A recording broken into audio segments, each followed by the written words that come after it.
नमस्कार, स्वागत है आपका नवभारत टाइम्स ऑनलाइन पर। आपके साथ मैं हूं विनीत त्रिपाठी। मेरे साथ नवभारत टाइम्स ऑनलाइन के संपादक आलोक कुमार यहां पर मौजूद हैं। आपका पसंदीदा शो संपादक से समझिए, उसमें बहुत सारे सवाल पूछे जा रहे थे कि जरा इंडिया के गठबंधन के बारे में बताया जाए। आखिरकार ये गठबंधन कितना कामयाब होगा। आज इसकी तीसरी बैठक मुंबई पे होने जा रही है। बड़ा लाव लश्कर है, पूरे मुंबई को सजाया जा रहा है, तरह तरह के पोस्टर लगे हुए हैं, बयानबाजी हो रही है। अखिलेश यादव का ऐसे स्वागत हुआ एयरपोर्ट से कि मानो जैसे कोई बड़ा नेता और बड़ी उम्मीदें हो जिस नेता से, वो आया हो। तो ये तमाम सवाल हम आलोक जी से करेंगे और यहां पे जानेंगे। आलोक जी, जो बिगुल फूका था और पटना में महाजुटान की जो बैठक हुई, उसके बाद ये तीसरी बैठक होने जा रही है। बड़ा इसके सोशल मीडिया भी हाइक बनी हुई है। लोग जानना चाहते हैं कि दरअसल कितने कामयाब होंगे और ये कितने नजदीक आ चुके हैं अब तक। ये कामयाब कितने होंगे इसका पता कल तक पता लग सकता है, क्योंकि कल बहुत महत्वपूर्ण बैठक है। आज एजेंडा सामने आया है कि वो किन किन विषयों पर बात करेंगे, लेकिन इसकी सफलता और विफलता अंतिम तौर पर पता चलेगी जब आपका लोकसभा चुनाव आएंगे और उसके नतीजे आएंगे। दो बातें जो बहुत इंटरेस्टिंग है, कुछ हलकों में ये चर्चा पिछले 3 महीने से चल रही है। मैं बताऊं, जब नेताओं से और लोगों से बात हम करते हैं, नौकरशाहों से, लेकिन वो मुझे लग रहा था जैसे कि नहीं, ये अफवाह है, ये इसमें दम नहीं है। पहली बार जब ममता बनर्जी ने कहा परसों कि लोकसभा के चुनाव इस बार पहले किए जाएंगे दिसंबर में, तब मुझे लगा यार यही बात मैं सुनता रहा हूं इधर पिछले 3 महीने से। तो मतलब ये समझिए कि कई लोगों ने मुझसे पूछा इंटरनली, ऑफिस में भी जब बातचीत होती है कई विषयों पर, जब आप लॉन्ग टर्म स्ट्रेटेजी बनाते हैं, कि आलोक जी क्या दिसंबर में चुनाव होंगे? मैंने कहा क्या, कौन कह रहा है? और शाइनिंग इंडिया की जो हालत हुई 2004 में जब अटल जी ने पहले चुनाव कराए, तो नरेंद्र मोदी सरकार ये फैसला नहीं करेगी।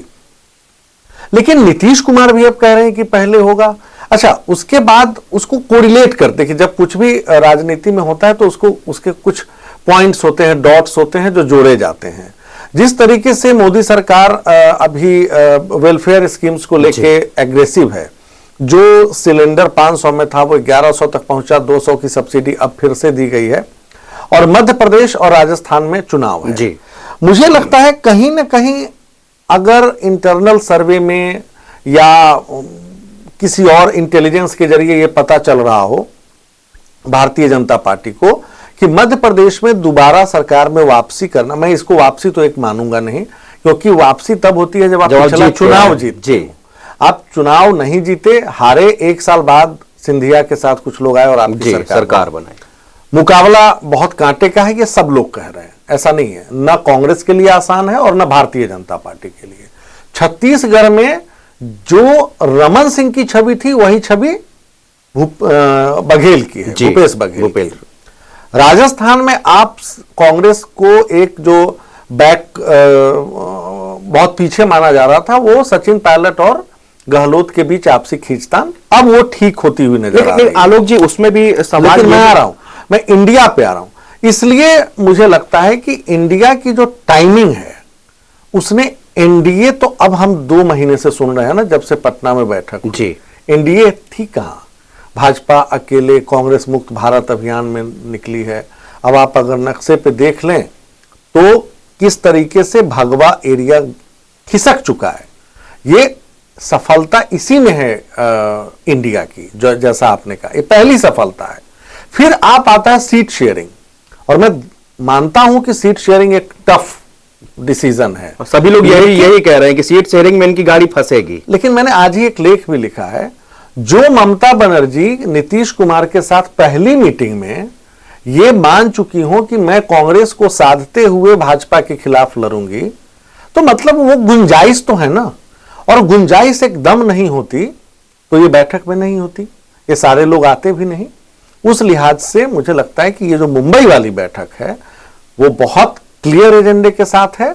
इसमें कोऑर्डिनेशन कमेटी बने, कन्वीनर हो या ना हो, लेकिन आगे बढ़ता हुआ ये गठबंधन दिखाई दे रहा है। तो ये आगे बढ़ने वाला जो गठबंधन है, तो जहां आपने जिस तरह कहा कि बीजेपी हमेशा सुनाई देती थी कि अकेले हम कांग्रेस मुक्त भारत, और लग रहा था कि जिस तरह कि अब जो क्षेत्रीय पार्टियां थी और लगातार जो बीजेपी से जुड़ी हुई पार्टियां थी वो खिसकती जा रही थी, लेकिन अब लगातार 2 बार से एनडीए एनडीए हम लोग सुन रहे हैं, इंडिया के मुकाबला करेगा एनडीए, तो ये डर है या फिर 2024 का जो इलेक्शन है लोकसभा का, इसको लेकर पूरा से पहले से ही एनडीए जो है, जो बीजेपी है, वो सेफ गार्ड में आ गई है बिल्कुल कि नहीं, अब अपने जो सहयोगी हैं उनको भी साथ लेकर चलना है?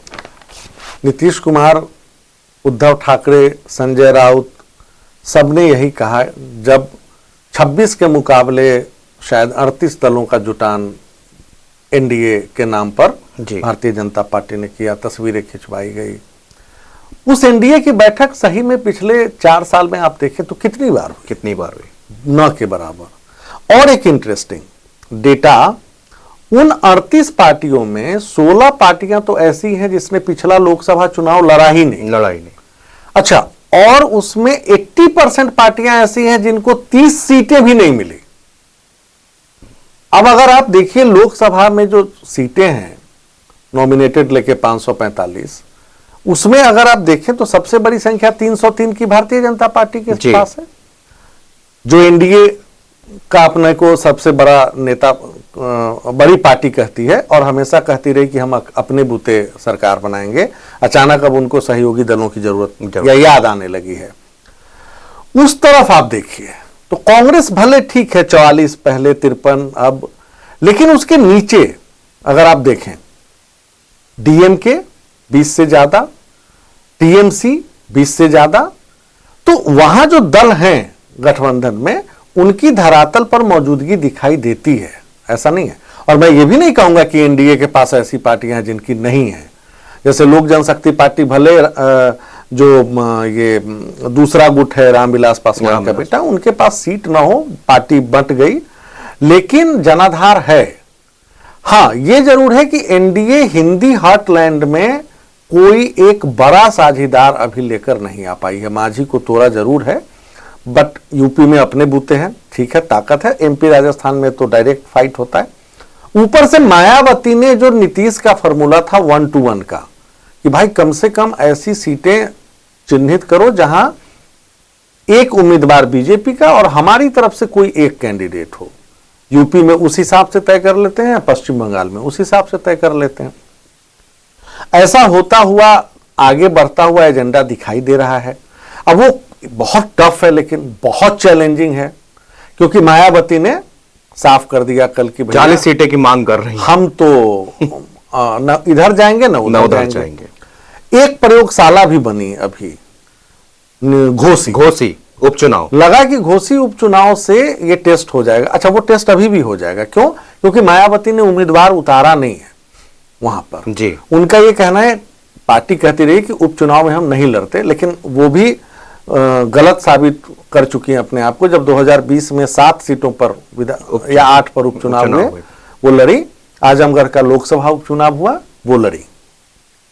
यूपी 80 सीट, दिल्ली का द्वार, रास्ता यूपी लखनऊ होकर आता है, वहां मायावती का इंडिया में न आना एक सेटबैक तो है, ये मानता हूं।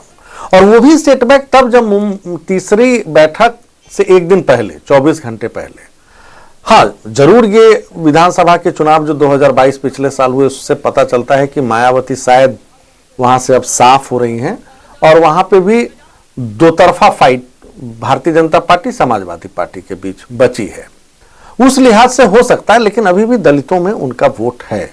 और जब आप नरेंद्र मोदी से लड़ने उतरते हैं तो 1 और 2% वोट बहुत मायने रखता है, उससे स्वीप तक हो जाता है पूरी सीटें। 80 सीटें हैं वहां। तमाम सर्वे जो इलेक्शन से पहले हम देख रहे हैं टेलीविजन चैनलों पे, यूपी ही इकलौता स्टेट है जहां कहा जा रहा है कि भाजपा अपनी टैली बढ़ाएगी जी। 72, 73, तो पिछली बार 64 के आसपास सिमटी थी। इसके अलावा सब जगह भारतीय जनता पार्टी एक्सट्रीम पर है, चाहे वो राजस्थान हो, गुजरात हो, मध्य प्रदेश हो, तो वहां उसको दोहरा पाना पिछले परफॉर्मेंस को बहुत बड़ा चैलेंज है। हाँ, वहां पे एकदम क्लीन स्वीप है, कोई खाता ही नहीं खुला। और तब उस स्थिति में अगर अब टीएमसी जैसे 18 सीटें भारतीय जनता पार्टी जीती थी बंगाल में, अनप्रेसिडेंटेड विक्ट्री लास्ट टाइम, किसी ने नहीं सोचा था। क्या जब टीएमसी, लेफ्ट और कांग्रेस मिलकर चुनाव लड़ेगी, एक मैं आपको अभी की स्थिति जो देख रहे हैं, तो क्या वो 18 सीटें दोबारा जीत पाएगी बीजेपी? बिहार में आपका जो बहुत बड़ा एक लीडर था और गठबंधन का पार्टनर था जेडीयू, आपसे दूर जा चुका है। बिहार की पॉलिटिक्स हमेशा ये तय है, 3 ध्रुव है, एक लालू यादव, दूसरे नीतीश कुमार, तीसरा बीजेपी। इस 3 पोल में 2 पोल जहां साथ आता है उसकी जीत तय होती है। 2015 के विधानसभा चुनाव में भी हमने देखा, जब नरेंद्र मोदी की लहर प्रचंड थी, 14 में जीते, उसके अगले साल इलेक्शन होता है और बिहार में भाजपा हार जाती है। दिल्ली में वही हुआ, अरविंद केजरीवाल 2 बार हरा चुके। तो इसलिए अगर ऐसी पार्टियां, अरविंद केजरीवाल गए हैं, अब पंजाब में क्या होगा, एक सवाल है कि पंजाब में क्या आप और कांग्रेस मिलकर लड़ेगी। इंडिया के लिए एक झटका यह भी है कि शिरोमणि अकाली दल ने साफ कर दिया है। आज उनके एक नेता ने तो कटाक्ष तक कर दिया। तो चैलेंजेस हैं इंडिया के सामने, लेकिन जो शुरुआत है वो मुझे लगता है कि ठीक है। शुरुआत ठीक है। जरा सा कुछ सवाल जो कि आम जनता के जहन में हमेशा आता है, जैसे सवाल है कि क्या मुख्यमंत्री ये मायावती ने जो अपने आप को इंडिया से दूर कर लिया, तो क्या उन्होंने अपने पैर में कुल्हाड़ी नहीं मारी? क्योंकि वो तो वैसे भी जीरो में बैठी हैं और उनका जो वोट बैंक था वो काफी हद तक बीजेपी में डाइल्यूट हुआ है, बीजेपी की तरफ उनका वोट बैंक गया है। तो ये उनके लिए एक बूस्टअप हो सकता था, यहां से वो इंडिया में करके शायद कुछ सीटें, लेकिन उन्होंने आते साथ ऐसी डिमांड रख दी जिसको पूरा नहीं किया जा सकता। तो यानी कि सीधे सीधे वो इस गठबंधन से साथ नहीं। इसी के साथ इसी से जुड़ा हुआ दूसरा सवाल आलोक जी ये है कि क्या इसमें मायावती का इंडिया को साथ ना देना बीजेपी के लिए ये फायदेमंद रहेगा या वो बीजेपी के साथ आ सकती है? ये कयासबाजी भी जरा समझाइए। हाँ, इसको 2 तरीके से समझते हैं। सबसे पहले अगर आप पिछले 2 साल में बसपा की पॉलिटिक्स को देखें, वैसी पार्टी जो 2007 में अपने बूते सरकार में आई थी, मायावती की, जब से ईडी की कार्रवाई धीमी पड़ी है, मायावती की पॉलिटिक्स कंफ्यूज हो गई। ये उत्तर प्रदेश विधानसभा से पहले से ही, मतलब यूपी विधानसभा चुनाव में जब हम लोग कवरेज की तैयारी कर रहे थे तो आपस में आश्चर्य करते थे कि बसपा मैदान में है भी या नहीं जी। वो एकदम अंतिम 15-20 दिनों में, 1 महीने में सक्रिय होती है। तभी से लग रहा था कि वो मैदान छोड़ चुकी है। अब क्यों ऐसा कर रही थी, मैंने बताना वही बता सकती है कि ऐसा क्यों हुआ, जिसका खामियाजा पार्टी को उठाना पड़ा। नहीं तो यही मायावती सपा के साथ मिलकर जब चुनाव लड़ी थी लोकसभा का, 10 सांसद उनके चुनकर आए थे। वो पार्टी आज स्ट्रगल कर रही है, विधानसभा में भी हालत खराब है। शायद 1 सीट जीती, हाँ एक सीट पूर्वांचल में कहीं से 1 सीट जीती। तो ये हालत है बहुजन समाज पार्टी की। दूसरा सवाल जो आपका था वो क्या था कि ये अपने आप को इंडिया में शामिल होके वो अपना फायदा कर सकती थी, जो कि जो हाशिए में चली गई पार्टी, क्या भाजपा को फायदा? हाँ, सवाल ये है कि क्या 2 सवाल जो थे, ये दूसरा वाला कि क्या? हाँ ठीक है, उसमें देखिए मैं आता हूं। देखिए, कालांतर से देखें, भारतीय जनता पार्टी पहले ओबीसी वोट बैंक को अपने साथ लाई। गैर यादव ओबीसी वोट उत्तर प्रदेश का एकदम मजबूती के साथ भाजपा के साथ है, ये 2022 में भी पता चल गया जी। वहां भारतीय जनता पार्टी 50-50 की लड़ाई को भी एक्सेप्ट करने के मूड में है। उसमें एक तरह का आत्मविश्वास है कि मेरे पास 50% वोट हैं, सवर्णों को लेकर, ओबीसी को लेकर। और जो पिछले 4 साल में योगी ने वहां काम किया, खास तौर पर कोरोना के समय जी, जब लोग बस रोक रहे थे वो बस चला रहे थे, और जब श्रम कार्ड के जरिए मजदूरों के खाते में पैसे डालने वाला पहला सीएम योगी आदित्यनाथ, और जितनी भी कल्याणकारी योजनाएं, चाहे वो प्रधानमंत्री गरीब कल्याण अन्न योजना जिसमें फ्री में अनाज मिलता रहा, इसने यूपी के दलितों को भी, गैर जाटव दलितों को, मैं साफ कर देना चाहता हूं, जाटवों में अभी भी है एक लेकिन गैर जाटव जो दलित हैं वो भी एक उनका मोबिलाइजेशन हुआ भाजपा के। अब रहा कौन, तो कुछ मुसलमान जो सपा को कांग्रेस की तरह अब वोट बैंक के रूप में इस्तेमाल करने वाली पार्टी समझती थी, वो मायावती के साथ थी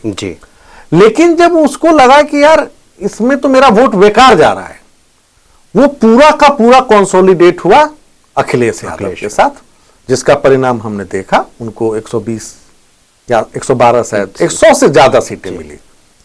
तो उस लिहाज से देखें, अगर मायावती अपना उम्मीदवार खड़ा करती हैं लोकसभा चुनाव में, उनको कौन वोट करेगा? वही दलितों का कुछ परसेंटेज। हाँ। और फिर अगर वो कैंडिडेट ऐसा उतारती हैं जो उस इलाके में खुद का प्रभुत्व रखता है, हाँ, वो अलग बात है, उसकी चर्चा नहीं करते।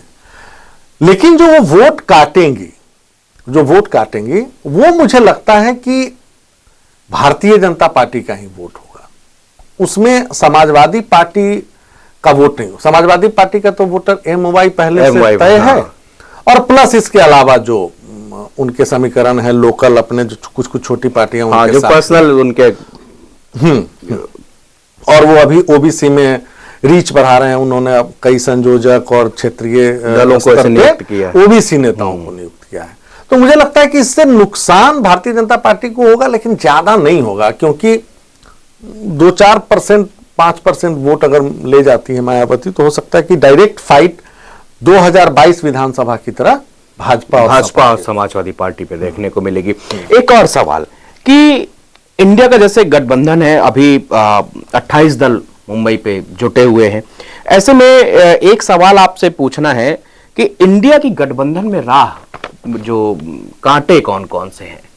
क्या ये अगर सक्सेसफुल हो जाता है, जैसा कि आपने कहा कि बड़ा अभी, मैं नेता का नाम लूं या पार्टी का? नहीं, आप ये कांटे? हाँ, कांटे मतलब पॉलिटिकल कौन कौन से ऐसी पार्टियां हो सकती हैं या लीडर हैं जो ये सब रोक सकते हैं और एनडीए को इनसे फायदा हो सकता है? अब दिल्ली ले लीजिए, 7 सीटें हैं। कभी संदीप दीक्षित, अजय माकन दिल से स्वीकार करेंगे कि आपको हम सीट दे दें, सीट शेयरिंग में? वो तो लगातार बयानबाजी करते रहते हैं। जिन लोगों ने पूरी जिंदगी खपा दी दिल्ली में कांग्रेस की बुनियाद मजबूत करने में, वहां अगर आप और कांग्रेस मिलकर चुनाव लड़ती है तो कांग्रेस के भीतर एक विरोध होगा। कांटा नंबर 1। दूसरा कांटा तो अधीर रंजन चौधरी देखना नहीं चाहते ममता बनर्जी को, ममता बनर्जी उनको देखना नहीं चाहती। कैसे होगा मिलन वहां? और क्या एक मंच पे अधीर रंजन चौधरी और ममता बनर्जी भाषण देंगी? ये भी बड़ा एक इंटरेस्टिंग है। केरल में जहां खून के प्यासे UDF LDF वाले, UDF में कांग्रेस, LDF में लेफ्ट, वहां क्या होगा? कैसे आपस में? तो ये सब हैं। अच्छा, AIMIM का क्या रोल रह सकता है? देखिए, AIMIM मोटे तौर पे जो लोग, एक परसेप्शन है कि वो भाजपा को फायदा पहुंचाने जाती है, ये वो परसेप्शन और स्ट्रांग होता जा रहा है। बिहार में भी 5 सीटें उन्होंने जीत ली थी किशनगंज पूर्णिया के इलाके में, लेकिन उसमें से सबके सब चले गए JDU में, एक को छोड़ के। महाराष्ट्र में भी उन्होंने सीट जीती थी।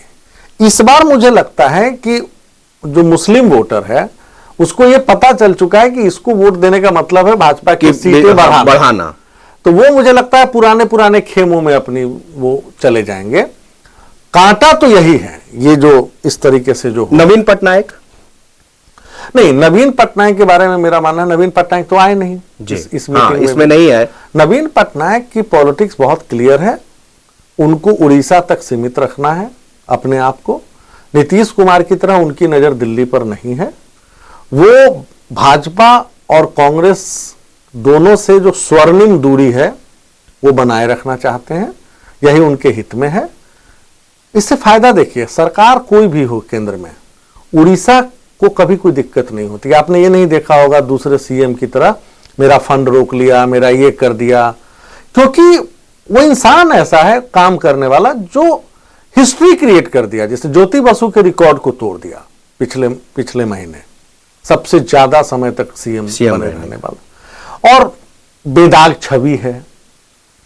उस लिहाज से देखें तो वो नहीं आएंगे ना इंडिया के साथ ना भाजपा के साथ जी। लेकिन उड़ीसा के लोकसभा चुनाव में, अच्छा, वो एक टैसिट अंडरस्टैंडिंग जैसा है। टैसिट मतलब एकदम जैसे पर्दे के पीछे नहीं होती जी, कि भाई स्टेट तुम चलाओ, केंद्र हम चलाते हैं, केंद्र हम चला, लोकसभा में ठीक है। तो मुझे लगता है कि लोकसभा में वो, और नतीजों से भी पता चलता है, असेंबली इलेक्शन बुरी तरह भाजपा हारती है और लोकसभा में सीटें ले आती है, तो वही वहां होगा उड़ीसा। अच्छा, एक आखिरी सवाल, फिर हम चर्चा को विराम देंगे कि जैसे आज आपने कहा कि अब जब तीसरी मीटिंग तक ये बात आ गई, तो ये भी काफी इंपॉर्टेंट है और बड़ी बात है कि इस तरह अलग अलग विचारधारा, अलग अलग उसके नेता एक उसमें आए हैं। तो क्या आज के जो इस मीटिंग के बाद में हम ये सुन सकते हैं कि उनका कोई चिन्ह या उनका कोई झंडा, या जिस तरह INDIA बना तो लोगों को चौंक गए, एकदम नया नाम था और क्लिकिंग था कि इंडिया बनाम, तो उसको लेकर भी पीएम मोदी तमाम तरीके से अलग अलग पॉलिटिशियंस कर रहे हैं। आज क्या इस बैठक में जब शाम को राहुल गांधी प्रेस कॉन्फ्रेंस भी करने की बात आ रही है कि सारे नेता पीसी करेंगे, तो क्या वो इसका ऐलान कर सकते हैं? और अगर करेंगे तो क्या इनका क्या कैसा ये रख सकते हैं? बहुत चर्चा चला सोशल मीडिया में कि उनका तिरंगा जैसा झंडा होगा, ऐसा होगा, तो आपके व्यक्तिगत माने क्या रख सकते हैं वो? नहीं, व्यक्तिगत देखिए, ये दो चीजें हैं। ये पुराने समाजवादियों की टोली है कुछ, जिसके बेटे अखिलेश हैं, लालू और नीतीश तो जीवित हैं, वो सेकेंड पीढ़ी के हैं। पूरी कोशिश है 1977 जैसा एक गठबंधन बनाने की जो इंदिरा के खिलाफ बना था, है ना।